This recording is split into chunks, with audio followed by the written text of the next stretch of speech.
Haleluya. Kemurahan Tuhan kita ada kembali di tempat ini, mengikuti ibadah, baik yang bisa datang ke gereja, kita beribadah secara tatap muka, maupun yang masih mengikutinya melalui siaran online, ya siaran tunda. Tetapi kita syukuri saudara sampai dengan hari ini kita masih dalam keadaan baik dan bisa melihat satu sama lain juga dalam keadaan yang baik. Ya, puji Tuhan. Nah, sebelum kita mengambil bagian juga di dalam perjamuan Tuhan pada kesempatan ini, saya ingin mengajak saudara untuk merenungkan firman Tuhan dari sekian minggu yang sudah kita bahas ya tentang manusia, ciptaan Tuhan dengan segala kelebihan dan kekurangannya. Manusia ciptaan Tuhan, kalau dilihat dari kekuatan dari ciptaan Tuhan, sebetulnya tidak ada kurangnya. Yang kurang oleh karena manusia itu sendiri yang ingin melebihi apa yang justru sudah dibatasi oleh Tuhan. Ya, Allah memberikan kepada makhluk hidup dan juga bahkan makhluk-makhluk sorga apa yang disebut dengan batasan-batasan. Semua itu Allah kerjakan, saudara. Malaikat Tuhan juga dibatasi. Tetapi Alkitab berkata, ada malaikat-malaikat yang melampaui batas, sehingga mereka berbuat dosa. Itu malaikat. Manusia juga sama. Manusia juga diberi batasan-batasan. Dan batasan yang sudah kita bahas pada minggu-minggu yang lalu adalah tidak boleh makan dari buah yang sudah dilarang oleh Tuhan. Dari sekian banyak buah yang dapat menjadi pilihan, bahkan mereka dapat menggantinya. Ya, mereka dapat gantian menikmatinya. Dan saya rasa tidak akan kekurangan sebetulnya manusia. Atau boleh lebih tepat saya katakan tidak akan kekurangan variasi makanan buah-buahan. Karena banyak. Tapi karena manusia melampaui batas. Jadi intinya hanya itu. Melampaui batas. Maka jatuhlah manusia di dalam dosa. Nah itu sebabnya saudara, karena hal melampaui batas ini sudah dilakukan pertama oleh kuasa kegelapan. Ya, oleh setan. Lalu rupanya hal melampaui batas ini juga dilakukan oleh manusia karena ada pengaruh-pengaruh dari kuasa jahat. Maka Tuhan membuat permusuhan. Tuhanlah yang membuat permusuhan itu terjadi antara kuasa kegelapan dengan makhluk ciptaannya. Jadi kalau Tuhan yang membuat permusuhan, maka itu juga adalah mandat. Ada perintah Tuhan berkata untuk mengasihi, tidak boleh bermusuhan. Tapi kita harus lihat siapa komunitasnya. Ada perintah di mana Tuhan juga menegakkan permusuhan. Itu pun dilihat komunitasnya. Diperhatikan. Manusia yang suka menukarnya. Yang harus dimusuhi dan yang harus dikasihi, manusialah yang seringkali menukar tempatnya. Nah kita belajar sekarang saudara lebih jauh. Mengapa permusuhan ini ditegakkan? Karena minggu lalu kita baru membahas tentang permusuhan ini ditegakkan oleh Tuhan melalui suatu perjanjian bahkan.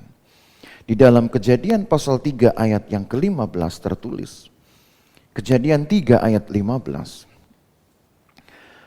Saya baca Kejadian 3 ayat yang ke-15. Aku akan mengadakan permusuhan antara engkau dan perempuan ini, antara keturunanmu dan keturunannya. Keturunannya akan meremukkan kepalamu dan engkau akan meremukkan tumitnya. Permusuhan ini saudara bahkan sampai harus merenggut kekuatan atau titik kekuatan dari kedua belah pihak. Namanya permusuhan tentu ada yang dirugikan. Ya. Tetapi bagian yang dirugikan, bagian yang dirasa rugi oleh komunitas kegelapan ini adalah kepalanya. Ya. Sementara keturunan manusia akan mengalami kerugian sehubungan dengan tumitnya. Siapa yang lebih untung kalau dilihat dari nilai anggota tubuh? Tentu yang lebih untung adalah keturunan perempuan. Dia hanya diremukkan tumitnya, tapi dia punya kesempatan untuk meremukkan kepala belah. Ya. Itu kalau mau bicara untung rugi, karena manusia kan selalu mikirnya untung rugi. Karena mikir untung rugi itulah makanya manusia mencari risiko terkecil. Dari semua penderitaan, resiko terkecil dari akibat kesalahan. Supaya kalau seandainya kita dapat mencoba sedikit kesalahan-kesalahan itu, setidaknya kita hanya mengalami resiko yang paling kecil. Itu kan manusia. Ya. Tapi apapun saudara, perbandingan nilai yang sedang diperhadapkan dalam ayat ini tetap saja. Akibat dari permusuhan itu ada kerugian yang ditanggung oleh kedua pihak. Kalau kita bicara tentang tumit itu adalah kekuatan dari pendirian. Kekuatan orang berdiri, itu tumit. Tumit diserang, maka dia goyang. Sekuat apapun seseorang, saudara, sekokoh apapun kakinya, kalau tumitnya itu lemah, maka tentu dia tidak mempunyai daya untuk menstabilkan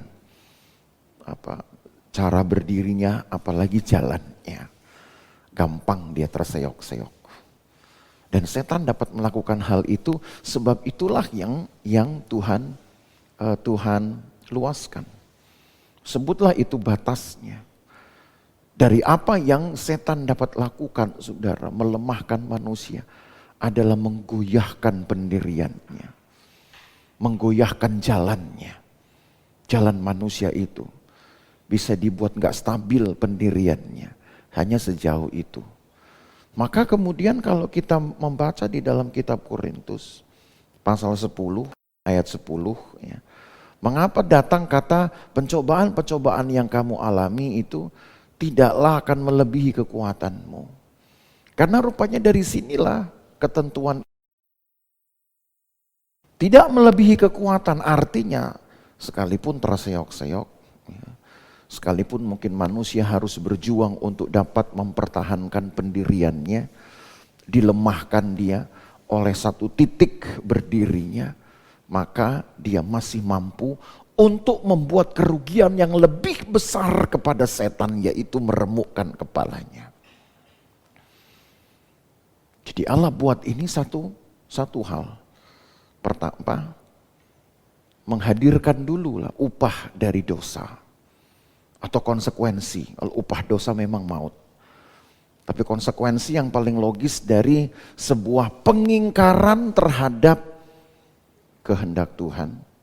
Melampaui batas tadi, Tuhan buat manusia harus mengalami kerugian. Apa itu? Ya, satu waktu pengalaman hidup kita dapat digocoh oleh setan, dapat dilemahkan. Tapi yang saudara juga harus tahu, sekalipun kita sempat atau bisa saja dilemahkan oleh kuasa jahat, oleh kegelapan, saudara masih mempunyai kekuatan yang lebih besar untuk meremukkan kepalanya. Berani terima tantangan, saudara? Itulah fakta hidup.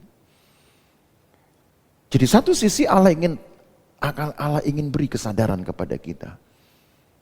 Semua perbuatan dosa, semua bentuk dari pelanggaran harus ada konsekuensi logisnya. Supaya manusia jera. Tapi itu tidak kemudian mematikan kekuatan atau daya. Tidak membuat menjadi lemah kekuatan kita untuk berperang dan bahkan mengalahkan kuasa jahat. Nah, saudara tentu bisa bayangkan kalau Tuhan izinkan manusia digocoh oleh setan, digoda, didatangkanlah penderitaan, lalu kita sendiri gak punya daya untuk mengalahkan. Ya tentu Tuhan pun harus merevisi, harus memikirkan ulang masa ciptaannya. Rela dia biarkan dalam keadaan yang sedikit demi sedikit habis karena dikalahkan oleh setan? Tidak mungkin. Bagaimanapun juga ciptaan Allah itu harus lebih unggul. Tapi karena perbuatan salah itu harus dihukum. Perbuatan salah itu harus diganjar. Dan manusia dibuat menderita kemudian oleh karena keinginannya sendiri, dan itu sudah kita bahas. Saudara, mari kita lihat sekarang ke dalam Yakobus pasal 1. Bahwa keinginan manusialah yang menyebabkan penderitaan itu datang. Saya sudah pernah bawa ayat ini, tetapi rasanya baik kalau kita baca kembali. Yakobus pasal yang pertama. Yakobus pasal 1 ayat yang ke 12 mulai. Yakobus 1 ayat 12. Berbahagialah orang yang bertahan dalam pencobaan, sebab apabila ia sudah tahan uji, ia akan menerima mahkota kehidupan yang dijanjikan Allah kepada barang siapa yang mengasihi dia. Jadi diuji, dicoba itu harus berbahagia. Ya. Yang membuat orang bisa semangat, tetap dapat melanjutkan satu pertikaian, permusuhan, itu hanya semangatnya dan kebahagiaannya. Kalau belum sudah merasa kalah, sudah merasa kecil, maka hancurlah sebenarnya kekuatannya. Ayat 13. Apabila seorang dicobai, janganlah ia berkata pencobaan ini datang dari Allah. Sebab Allah tidak dapat dicobai oleh yang jahat, dan ia sendiri tidak mencobai siapapun. Nah, saudara camkan baik-baik ini, Allah tidak pernah mencobai. Entahkah itu dengan satu bahasa yang lebih sopan, misalkan Allah menguji, ya. Tapi sebenarnya ujian itu tetap bagi kita, saudara, dapat mendatangkan pencobaan kalau kita tidak siap hati kita. Tidak membangun satu semangat untuk dekat dengan Tuhan dengan cara menjauhkan diri dari kejahatan. Maka itu bisa jadi satu pencobaan. Mengapa? Ayat yang ke-14. Tiap-tiap orang dicobai oleh keinginannya sendiri karena ia diseret dan dipikat olehnya. Nah, dari situ saudara tahu jawabannya. Pencobaan tidak datang dari Tuhan, tetapi datang dari keinginannya sendiri. Karena ia menginginkan yang lebih, melampaui batas tadi saya katakan. Ingin coba-coba. Ingin mengukur sampai di mana sebetulnya kesabaran Allah. Ingin mengukur sampai di mana panjang sabar Tuhan. Itulah hebatnya pemikiran manusia ini, Bapak Ibu Saudara.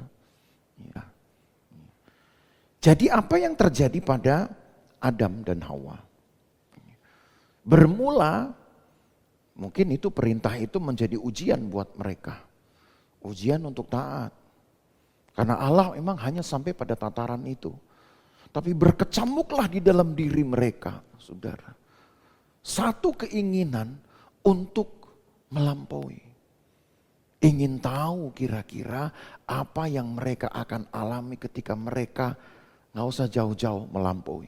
Cukup satu tapak kaki saja melampaui dari batas Allah. Apa sih kira-kira yang terjadi? Supaya sekiranya kalau satu tapak pun tidak ada masalah, kita bisa memikirkan untuk lebih jauh lagi melanggar kira-kira apa yang Allah akan buat. Dan itu seolah menjadi prioritas manusia. Manusia jatuh di dalam dosa. Maka ayat yang ke-15, saya lanjutkan dengan ayat 15 Yakobus pasal 1. Dan apabila keinginan itu telah dibuahi, ia melahirkan dosa. Dan apabila dosa itu sudah matang, ia melahirkan maut. Tapi kalau dibandingkan dengan kesanggupan Allah untuk memelihara manusia, seandainya manusia tetap berada di dalam batas, tidak melampaui batas Tuhan, maka ayat ini berkata, saudara, ayat yang ke-17. Ayat 17 kita loncat. Setiap pemberian yang baik dan setiap anugerah yang sempurna datangnya dari atas. Diturunkan dari Bapa segala terang, padanya tidak ada perubahan atau bayangan karena pertukaran. Artinya Allah tidak bisa dibuat menjadi berkurang kemampuannya. Walaupun ketika satu perubahan terjadi atas tatanan dunia ini. Bayangan bisa berubah arah.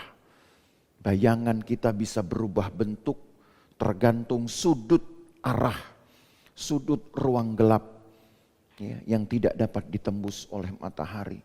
Maka muncullah bayangan dan bayangan itu berjalan terus, saudara, melingkari juga jam, melingkari juga lingkaran waktu.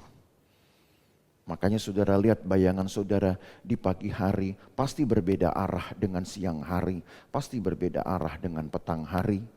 Hanya di malam hari saudara nggak bisa lihat bayangan karena memang tertutup oleh ruang gelap yang lebih luas.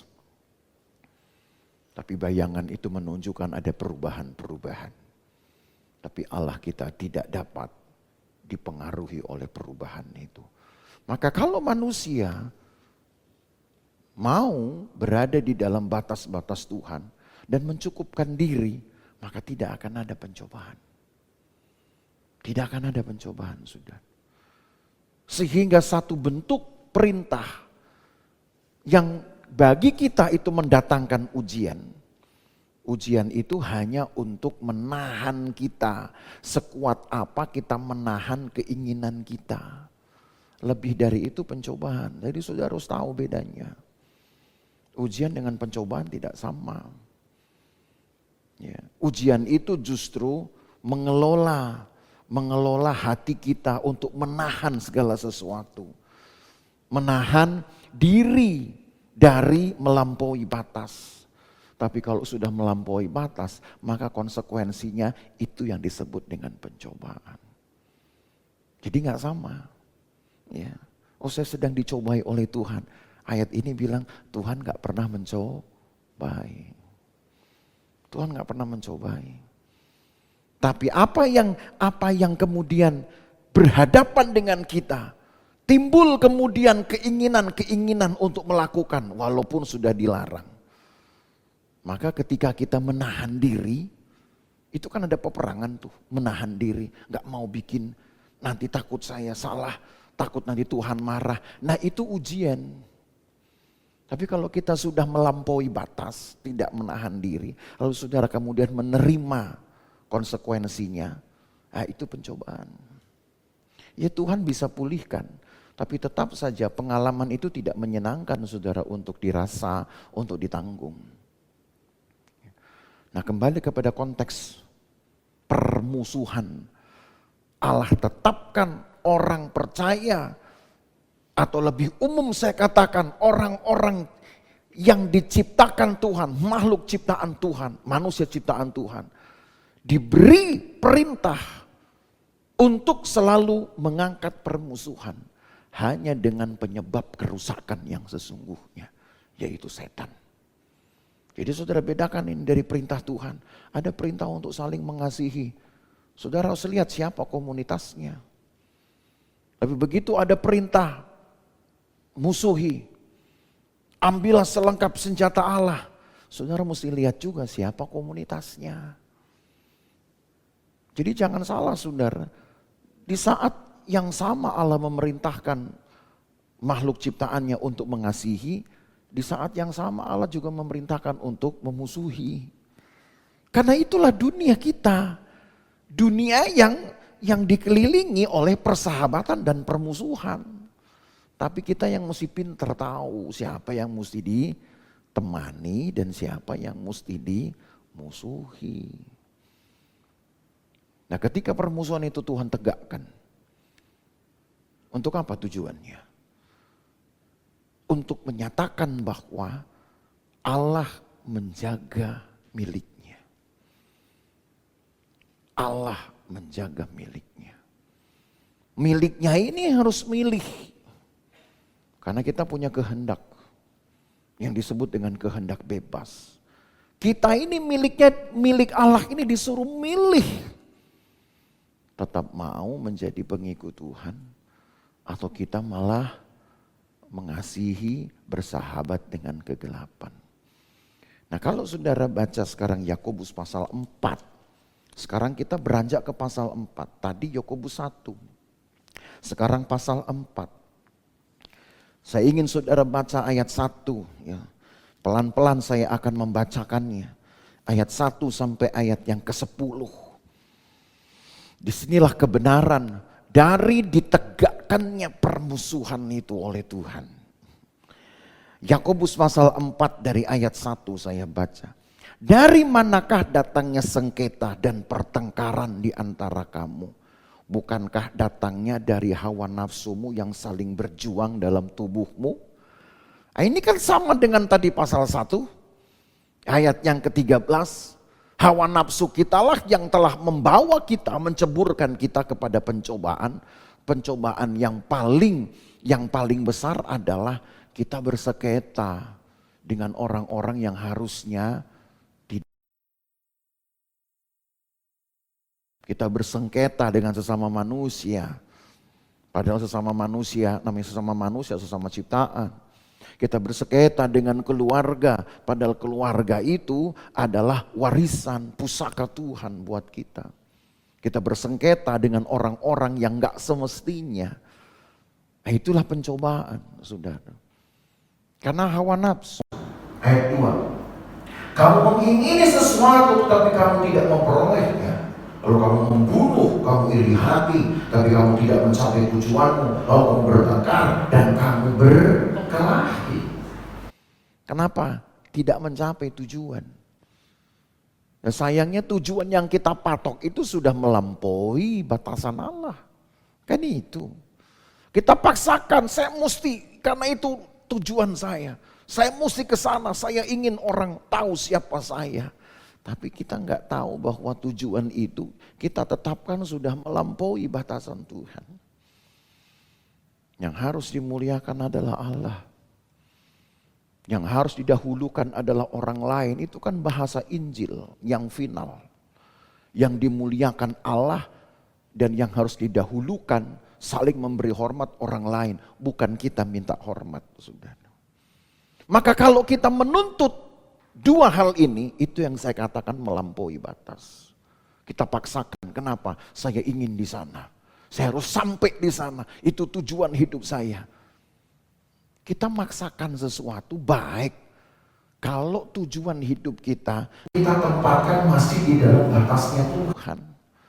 Kalau tujuan itu saudara taruh di luar batasnya Tuhan, pencobaan itu.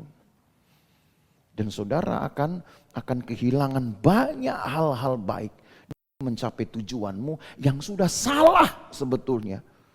Karena engkau tetapkan di luar batas Tuhan. Kan dua hal ini yang dipermuliakan hanya Allah. Dan yang harus kan itu bahasa Injil. Itu bahasa surat-surat Paulus. Saling beri hormat. Dahulukanlah untuk menganggap yang lain itu lebih utama. Saudara, manusia ini yang suka salah menempatkan dirinya. Ayat 3. Atau kamu berdoa juga tapi kamu tidak menerima apa-apa karena kamu salah berdoa, sebab yang kamu minta itu hendak kamu habiskan untuk memuaskan hawa nafsu. Berdoa aja kita sudah salah taruh hati. Yang kita minta lagi-lagi melampaui batasnya Tuhan. Kalau gitu apa dong yang saya minta? Yang engkau minta harusnya di dalam doa adalah apa yang bisa membuat saya hidup. Tuhan berkati saya, apa yang membuat saya hidup. Dan Tuhan kalau percayakan berkat yang lebih, berarti Tuhan ingin saya membuat orang juga hidup. Itu berarti menjadi berkat namanya. Definisi berkat itu gampang, saudara. Apa yang engkau terima dari Tuhan yang membuat engkau hidup, itu berkat. Tapi kalau apa yang kau terima kemudian habis dan saudara jadi stres sendiri, kau terima habis stres lagi, itu bukan berkat. Itu namanya upah. Karena upah sekali diterima, dipakai, habis, stres. Gitu. Cari lagi supaya diupah. Kan manusia tidak bisa lepas dari upah, betul. Makanya supaya tidak stres, upah itu gak usah dituntut. Upah itu adalah buah tanggung jawab. Saudara kerjakan sesuatu, toh nanti upah itu datang. Kalau masih ada orang yang mencoba untuk menahan upahmu,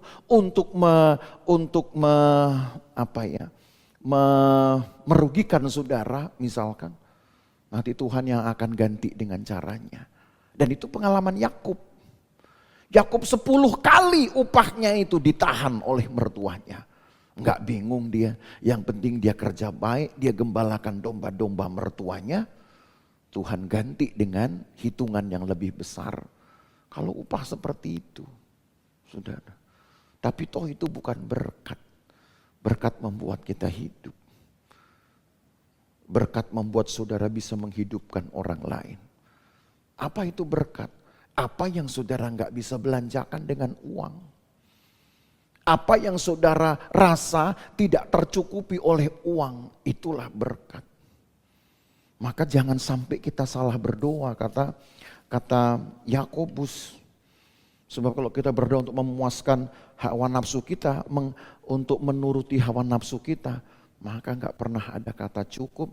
Dan Tuhan tahu supaya jangan kemudian ada penistaan atas nama Tuhan di dalam hatimu. Karena nanti saudara bilang, Tuhan ini berkati saya nggak pernah cukup, selalu kurang. Nah yang bilang kurang siapa? Hawa nafsu. Jadi salah lagi kita. Ya. Maka Tuhan bisa tidak memberikannya. Jadi berdoalah bagaimana caranya. Saya pernah katakan kepada saudara, bukankah doa itu adalah persekutuan? Tidak penting apa yang kamu minta di sana. Ya. Tidak penting saudara tunjukkan usaha saudara dengan air mata berderai-derai. Seolah saudara butuh banget. Allah kan tahu hati kita. Emang Tuhan bisa ditipu dengan air mata kita, saudara? Ya. Manusia aja tahu kalau itu air mata buaya. Apalagi Tuhan. Jadi kita mau seolah Tuhan itu ngertiin kita. Loh Allah tahu hati kita. Jadi apa yang kita doakan? Yang kita doakan itu hanyalah persekutuan, penyembahan kepada Tuhan. Kalaupun toh kita minta, di dalam perjanjian lama saja sudah dibuat urutannya. Sejak dari kitab bilangan bahkan. Kalau mau berdoa, pertama mintalah kesejahteraan untuk kota katanya. Itu urutannya. Berdoalah bagi pemimpin-pemimpin bangsamu. Lalu nomor berapa kita coba? Malah gak ada nomornya. Malah gak ada sama sekali dalam urutan itu. Kenapa? Karena ayat itu bilang nanti Tuhan yang akan melimpahi kamu apa yang baik. Setelah kita melakukan atau mengucapkan kalimat-kalimat itu. Lalu dari mana datangnya ajaran tentang kalau berdoa itu? Mintalah, minta. Ketok, cari. Iya, yang dicari itu apa? Itu. Yang kita tuntut itu apa? Tetap urutannya dijaga, saudara. Nah, kita melampaui batas kan namanya kalau kita sudah minta untuk kita dulu. Itu pencobaan. Simple sebenarnya kalau mau memahami firman Tuhan. Ya. Jadi selalu saya tegaskan berdoalah. Berdoalah. Karena toh Allah tahu hati kita, Allah tahu yang kita perlukan. Maka berdoalah itu hanya untuk menyenangkan Tuhan saja. Nanti Tuhan yang akan melakukan sesuatu apa yang membuat saudara senang. Mungkin saudara belum kepikiran bahkan, kalau saya terima ini saya senangnya kayak apa. Tuhan sudah tahu lebih dulu. Terus ayat yang keempat, hai kamu orang-orang yang tidak setia. Tidakkah kamu tahu bahwa persahabatan dengan dunia adalah permusuhan dengan Allah. Jadi barang siapa hendak menjadi sahabat dunia, ia menjadikan dirinya musuh Allah. Nah, inilah landasannya, saudara. Sebenarnya saya katakan landasan itu bukan berarti ini lebih dahulu dari Kejadian 3 ayat 15. Tetapi apa yang Yakobus katakan ini juga menjadi pemikiran Allah yang sudah menegakkan permusuhan itu pada waktu di masa Adam. Pemikiran Allah baru diberi di sini mungkin. Apa itu? Bahwa Allah tidak ingin kita yang salah menempatkan diri di dalam arena permusuhan yang sudah Tuhan tegakkan. Karena kejahatan harus dimusuhi. Tetapi sesama milik Tuhan harus dikasihi. Teman-teman harus dikasihi. Dan kalau engkau tidak bisa mewujudkan kasih itu dengan konkret, mungkin takut orang salah paham, atau takut nanti ketika wujud kasih saudara tidak ditanggapi dengan orang-orang tersebut, kan bisa aja kita sakit hati. Nah, wujudkanlah itu di dalam doamu. Selesai, nanti Allah yang kerjakan. Wujudkan di dalam doamu. Nanti saudara membangun alasan bisa saja, saya pengennya baik sama dia, ntar dia salah paham lagi sama saya. Antar saya dari belakang. Nah, kalau saudara takut itu, wujudkan saja dalam doamu. Pakai orang lain untuk mewujudkan kasihmu. Bukan kalau kita berkata, kalau yang kanan sudah berbuat baik, yang kiri gak usah tahu. Kan begitu. Jadi gak usah kemudian kita ingin orang lain betul-betul tahu. Yang penting Allah tahu. Hanya dua itu caranya. Kalau saudara takut salah paham atau saudara takut yang sakit hati karena nanti yang saudara mau kasihi itu tidak menanggapi, wujudkan langsung kepada Tuhan dalam doa. Pakai orang lain. Tolong ya kamu kasih ini sama dia, tapi gak usah bilang dari saya. Bilang aja dari seorang anak Tuhan yang mengasihimu. Pelan-pelan Tuhan yang akan nyatakan ke orang itu.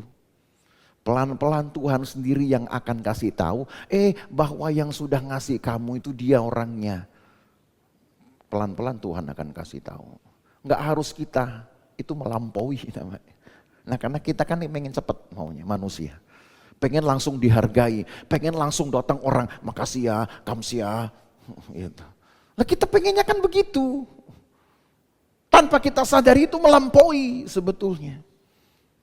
Simple kan jadi anak Tuhan. Jadi tahu siapa yang harus dimusuhi, tahu siapa yang harus dijadikan sahabat. Karena apa? Ayat 4 ini, Allah itu, ayat 5 alasannya lagi. Mari kita baca.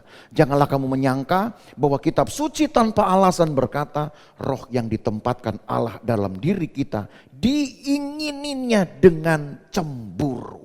Coba ya. Ketika Tuhan menghembuskan nafas hidup, itu kita sudah pernah bahas itu, walaupun waktu itu masih pakai Zoom. Kejadian 2 ayat 7.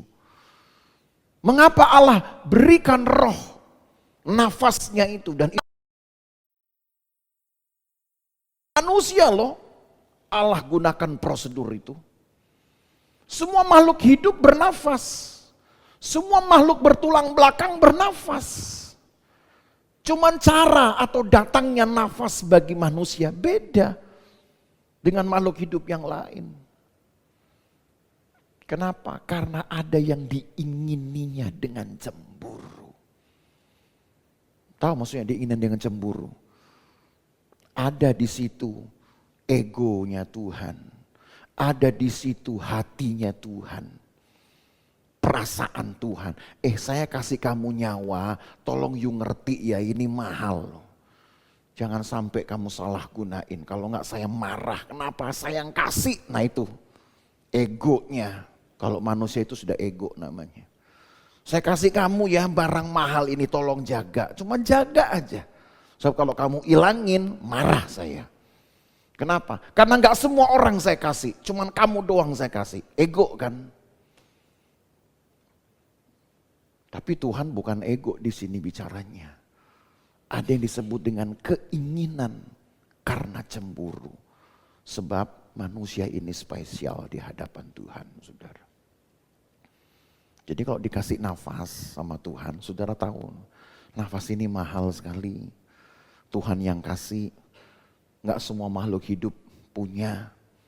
Ya memang sesama manusia punya. Ya makanya itulah bagi siapapun yang bernafas jangan dimusuhi.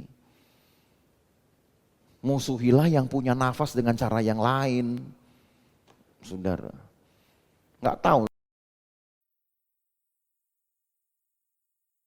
Katanya enggak, kenapa? Karena vampir enggak punya jantung. Yang punya nafas dari Tuhan dengan prosedur yang sama jangan dimusuhi. Musuhilah yang prosedurnya beda.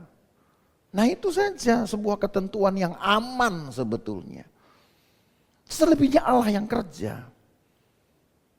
Selebihnya Allah yang kerja nanti. Orang itu keras kepala banget, udah saya bayiin masih keras kepala.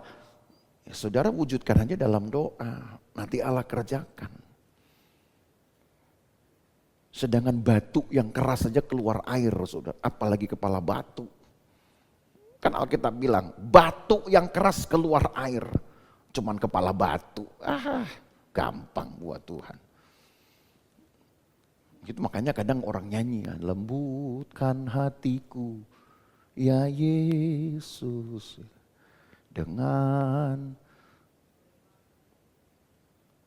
apa itu lagu saya lupa ya. Oh dengan firman-Mu setiap hari. Nah gitu. Aman. Lebih dari itu melampaui. Jadi saudara mesti tahu kekristenan itu menjadi susah dan berat kalau kita melampaui batasan Tuhan. Dari sini saudara tahu mengapa Allah tegakkan permusuhan kepada setan. Karena nafas kita, hidup kita itu milik Tuhan, saudara. Allah mengingininya itu dengan cemburu. Maka saudara tahu juga kalau kita ini bisa membuat Tuhan cemburu, maka jangan bikin cemburu Tuhan dengan cara apa? Nah, itu dalam perjanjian lama sudah kasih contoh. Orang Israel membangkitkan cemburu Tuhan dengan menyembah yang bukan Allah. Cemburulah Tuhan. Emang yang bukan Allah itu yang kamu sembah, bikin kasih kamu nafas? Tidak. Kita menyembah patung, emang patung kasih kamu nafas? Patung aja gak bernapas. Dari mana dia kasih nafas? Cuman gila orang sekarang. Gitu. Bisa mengerti? Saya gunakan logika saja supaya saudara gampang mencerna.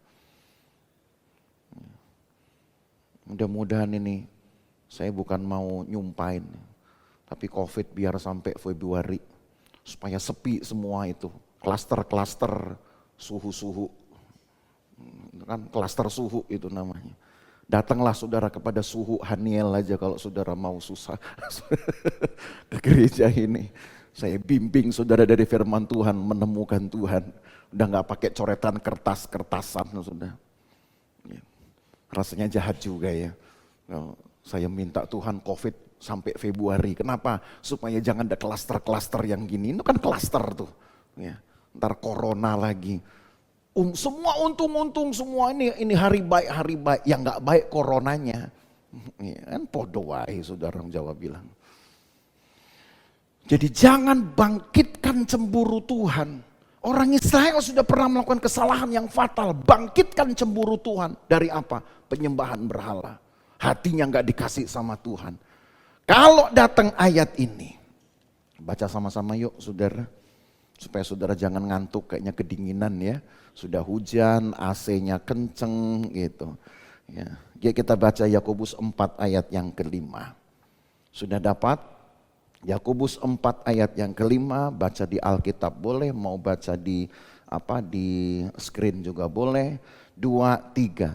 Janganlah kamu menyangka bahwa kitab suci tanpa alasan berkata, roh yang ditempatkan Allah di dalam diri kita diingininya dengan cemburu. Ada alasannya, itu maksudnya. Ada alasannya ketika Tuhan berikan nafas dengan cemburu. Supaya jangan kita gunakan tiap detik nafas ini untuk menyenangkan sosok lain di luar Allah kita. Itu maksudnya. Marah dia nanti. Israel aja tidak dia sayangkan walaupun dia disebut sebagai anak sulungnya. Enggak disayang-sayang dia. Begitu Israel itu memberikan setiap detik nafasnya, setiap hembusan nafasnya untuk berhala. Allah tumpas mereka. Maka jangan main-main di sini Bapak Ibu Saudara. Hidup kita ini punya Tuhan. Jadi jangan bangkitkan cemburunya. Nah, supaya kita betul-betul dapat mewujudkan kebanggaan Tuhan. Musuhilah yang pantas untuk dimusuhi. Siapa itu? Siapa musuh saudara? Iblis atau setan. Kayak anak sekolah minggu diajar dari kecil. Ada lagu, kalau iblis berseru, maju saja. Katanya jangan maju, maju saja. Makin dewasa makin pintar anak-anak ini. Katanya jangan maju, kata siapa? Cari alasan kan. Harusnya katanya jangan maju, maju saya. Itu tandanya masih murni. Begitu udah mulai mikir, udah mulai besar, kita punya banyak pertimbangan, ada perintah, katanya jangan maju.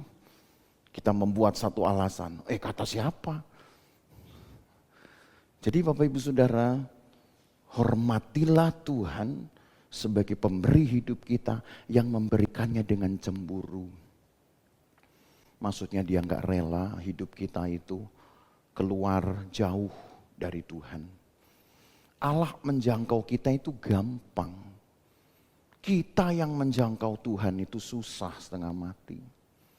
Nah masalahnya, begitu Allah mau menjangkau kita dengan kemudahannya, Alkitab bilang yang menghalangi itu dosa. Itu Yesaya 59 menulis di situ. Baca deh ya supaya saudara jelas. Mari kita baca Yesaya pasal yang ke-59. Yesaya pasal yang ke-59.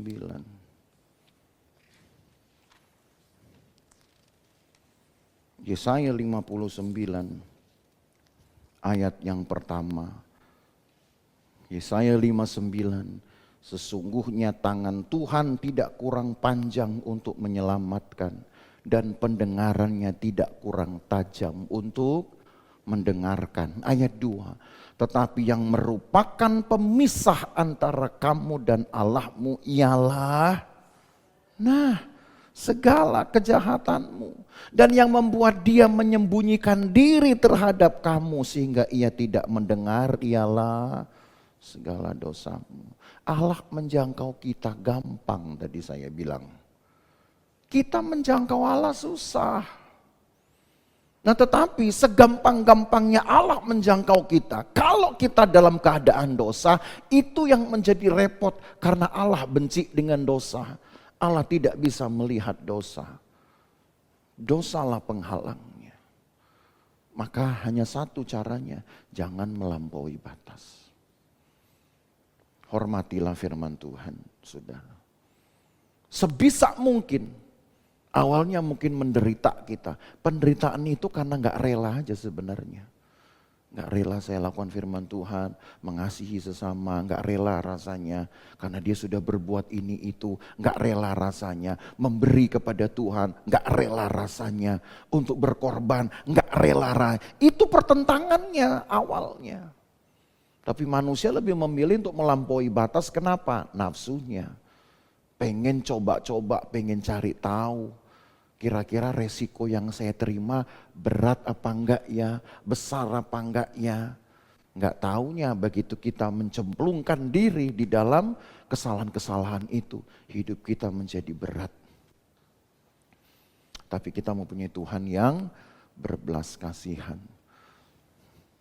Kalau kita bisa ada dalam keadaan itu, Allah masih bisa mengampuni dan mengangkat kita, saudara. Tapi jangan kemudian saudara bangkitkan cemburu Tuhan. Itu saja. Ya, berdoa saudara supaya kita dapat menjadi kesayangan Tuhan, tidak membangkitkan cemburu, justru membangkitkan kebanggaannya dan kita menjadi berkat bagi orang lain. Kita nyanyi satu pujian yang tadi dinyanyikan oleh WL mengantar lagu untuk firman Tuhan tadi. Ya, dari awal kita, mari saudara kita bangkit berdiri.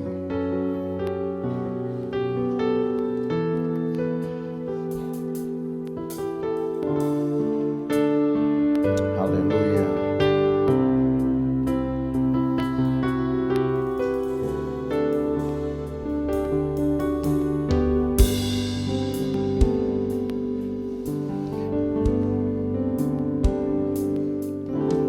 Saat ku masuk ke hadirat-Mu, bawa persembahan ke tempat kudus-Mu, pujian ku naikkan, sembah ku berikan bagi-Mu Allah yang mulia. Layakkan ku menghampiri-Mu, melihat tahta kemuliaan-Mu Tuhan. Pujian ku naikkan, sembah ku berikan bagi-Mu Allah yang mulia. Oleh kuasa darah-Mu Kau telah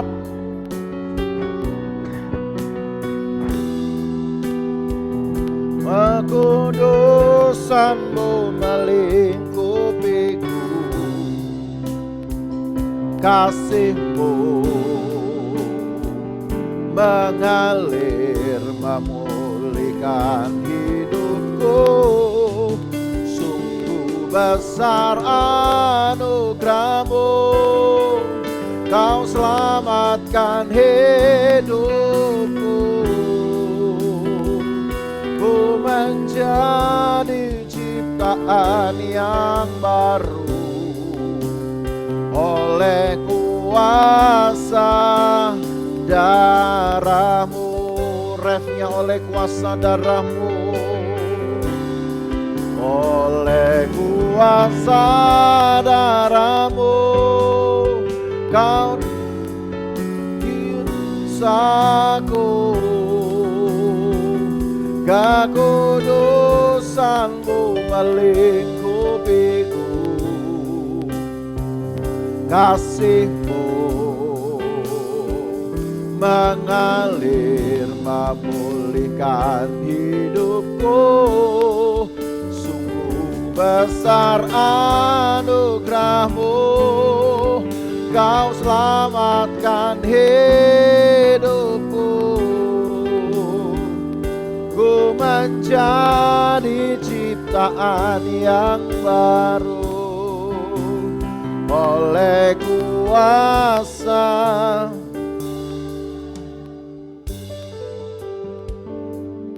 Dari ciptaan pertama, Allah tetap memberikan roh-Nya dengan kecemburuan. Dan ketika manusia membangkitkan cemburu Tuhan dan mengizinkan dirinya dikuasai hawa nafsu, datanglah pencobaan. Tetap Allah juga yang akhirnya menolong manusia. Kita hanya diminta untuk percaya dan Tuhan kerjakan penyelamatan, Tuhan kerjakan penyembuhan. Disitulah Tuhan menciptakan kita kembali baru oleh firman. Dibaharuinya roh yang ada dalam hidup kita tetap dengan prinsip yang sama, yaitu diberikannya karena cemburu. Cuman kita tidak pernah, saudara, mungkin bisa menghargai Tuhan. Kita tidak pernah menjadikan Tuhan seperti atau sebagai satu-satunya yang layak untuk dikasihi. Sehingga kita tidak pernah merasakan, tidak sensitif hati kita ketika Tuhan mungkin cemburu karena kita sudah berubah hati. Jadi berdoalah kepada Tuhan. Tuhan, baharuilah hatiku dan rohku, dan milikilah satu perasaan kasih yang murni, yang tinggi. Supaya aku peka kapan aku membuat engkau cemburu, maka aku bisa berubah dan aku melakukan kehendak-Mu. Berdoalah Bapak Ibu Saudara, sebab masa hidup kita sudah banyak dikelilingi oleh kejahatan.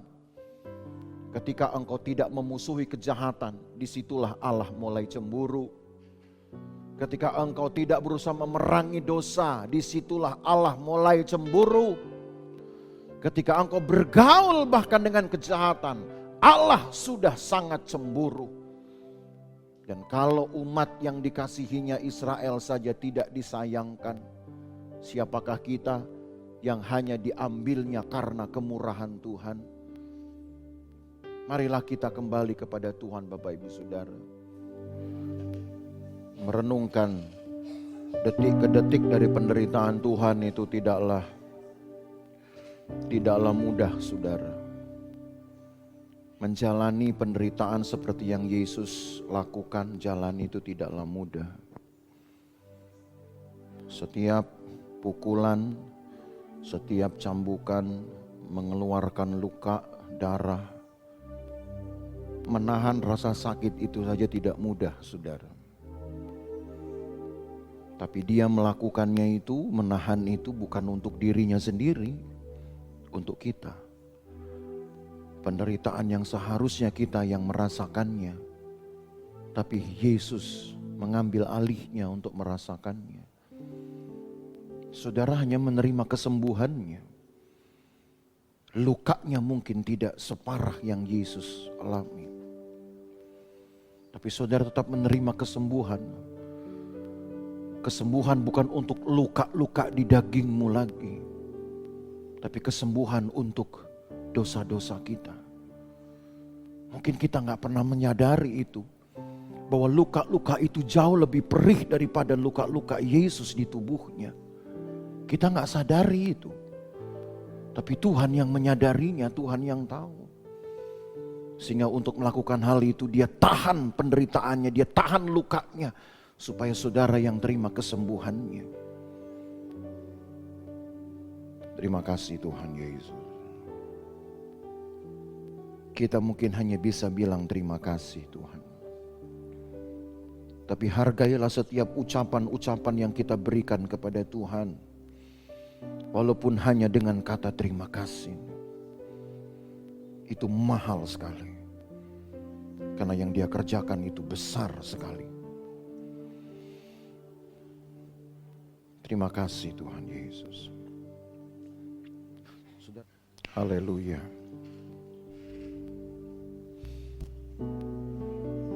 Haleluya, haleluya.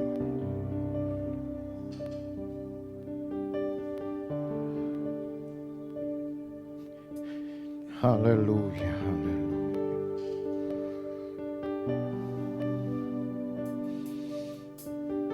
Haleluya. Haleluya, haleluya.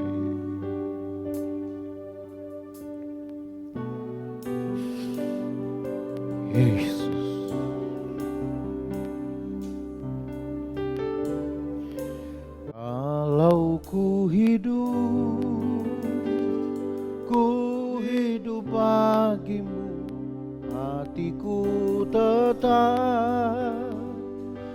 tetap menyembahmu.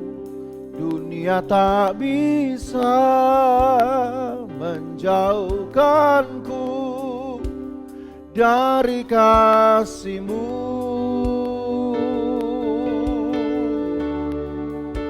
Selama ku hidup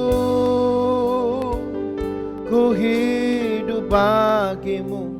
Mataku tetap memandang-Mu. Dunia tak bisa menjauhkanku dari kasih-Mu. Lagi refnya, kalau ku hidup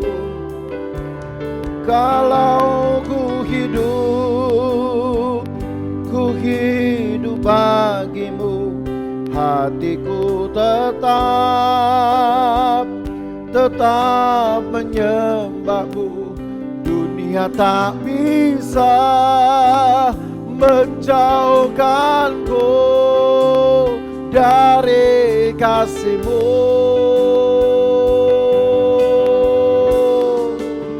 Selama ku hidup bagi-Mu. Mataku tetap menyembah. Dunia tak bisa menjauhkanku dari kasih-Mu. Terima kasih Tuhan. Terima kasih Tuhan. Kenyangkan kami dengan segala yang baik. Doronglah hati kami selalu untuk bersekutu dengan Tuhan. Bangkitkan dalam diri kami selalu untuk bersekutu dengan firman-Mu. Ada kehidupan Tuhan di sini. Ada kuasa Tuhan di dalam firman Tuhan. Ada kuasa Tuhan di dalam tubuh dan darah-Mu, di mana kami sudah mengambil bagian di dalamnya. Maka Tuhan, kiranya penyertaan-Mu ada atas umat-Mu dari hari ini sampai seterusnya. Penyakitkah? Segala kerugian-kerugian yang didatangkan oleh orang lainkah? Kesusahan-kesusahan yang didatangkan oleh orang lainkah? Tuhan, bela umat-Mu. Angkat mereka Tuhan, hiburkan mereka. Dan berikan kekuatan untuk dapat mengalahkan kejahatan. Berikan kekuatan untuk menyirnakan keinginan membalas. Tapi beri kami kekuatan untuk dapat memberkati mereka lewat doa-doa kami. Tentu Allah akan memberkati juga hidup kami. Berkati ya Tuhan umat-Mu dalam pekerjaan mereka. Berkati mereka dari sejak bangun pagi hingga akan tidur lagi di malam hari. Berkati mereka Tuhan sejak mereka keluar rumah sampai mereka masuk ke dalam rumah. Berkati mereka pada waktu mereka tidur, berkati mereka pada waktu mereka bekerja. Berkati dimanapun mereka berada dan lindungi. Pagari dari segala bahaya, celaka, perbuatan jahat orang lain. 24 jam sehari pagar keselamatan-Mu memelihara, melindungi mereka Tuhan. Di jalan, di luar rumah, di dalam rumah Tuhan tetap jaga. Bahkan dengan bahaya-bahaya yang tidak kami bisa lihat.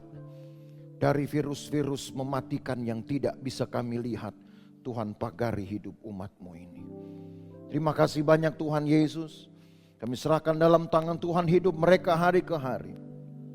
Berkati mereka yang juga memberikan kepada Tuhan milik Tuhan.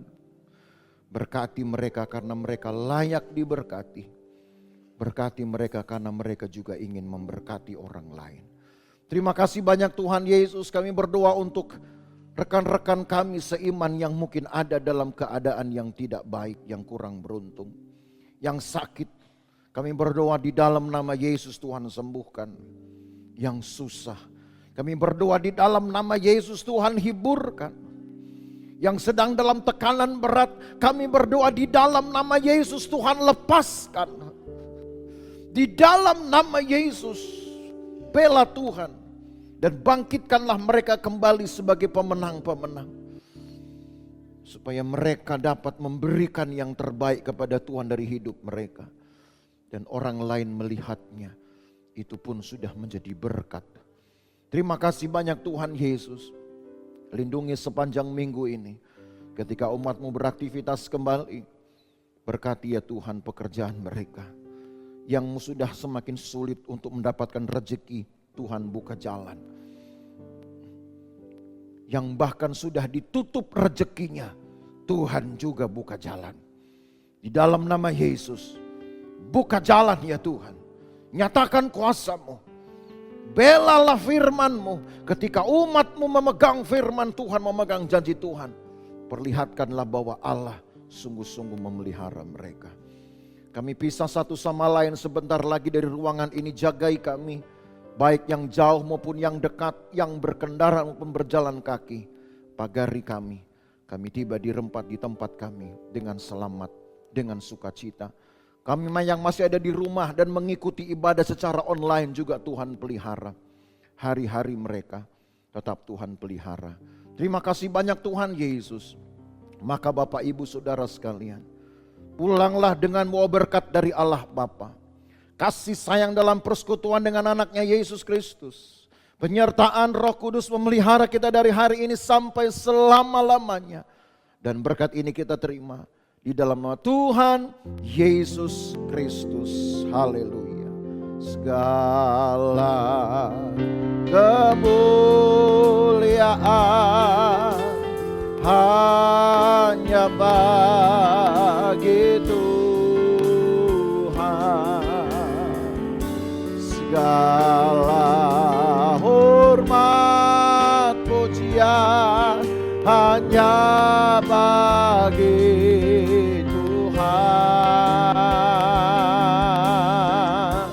kuasa dan kemuliaan hanyalah bagi Tuhan. Segala kemuliaan,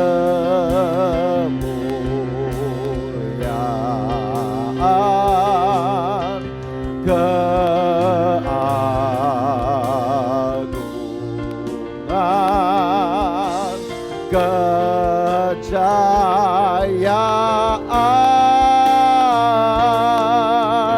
hanya bagi Tuhan.